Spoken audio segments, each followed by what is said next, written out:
हर दर्द सहा हूँ मैं, हर ठोकर खाया हूँ। हर दर्द सहा हूँ मैं, हर ठोकर खाया हूँ।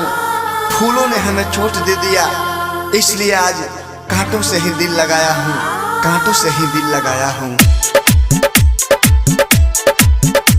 Balaji recording studio Jadavpur, presented by Videshi Lal entertainment.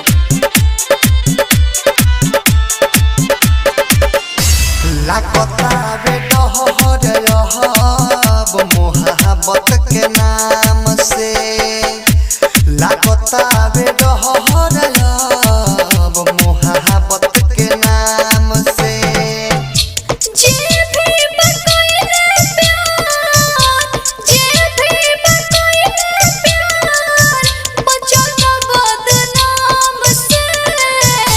लागतावे डहर रहब मोहब्बत के नाम से, लागतावे डहर रहब मोहब्बत के नाम से।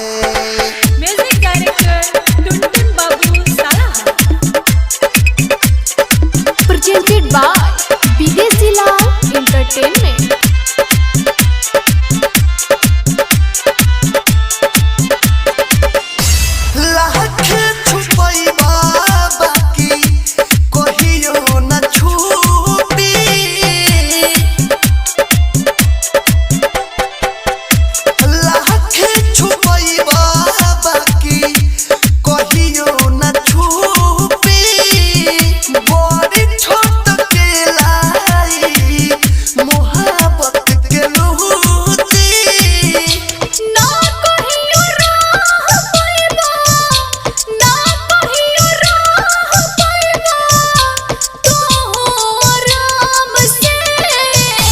लागतावे डहर रहब मोहब्बत के नाम से, लागतावे डहर रहब मोहब्बत के नाम से।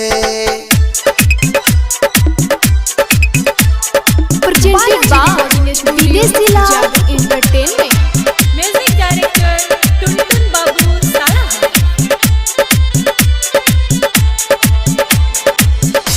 अइसन चीज हकी पल पल सतावे,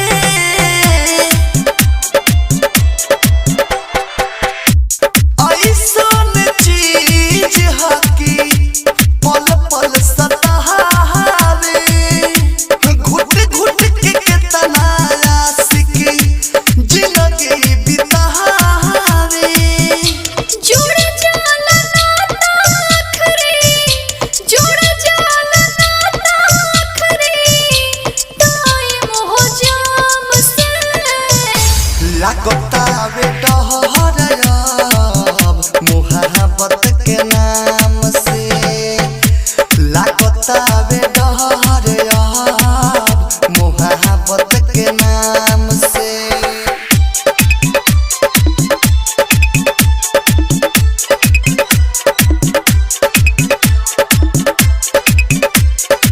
म्यूजिक डायरेक्टर टुनटुन बाबू साला,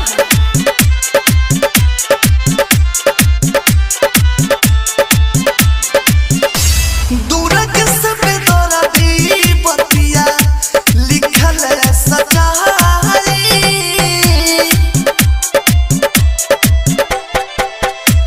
दूरक से बेदर्दी अंशु लिखल सच्चाई।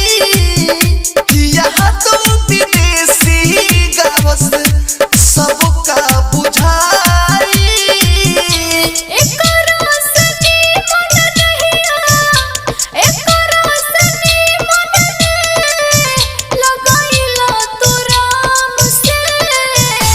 लागतावे डहर रहब मोहब्बत के नाम से, लागतावे डहर रहब मोहब्बत के नाम से।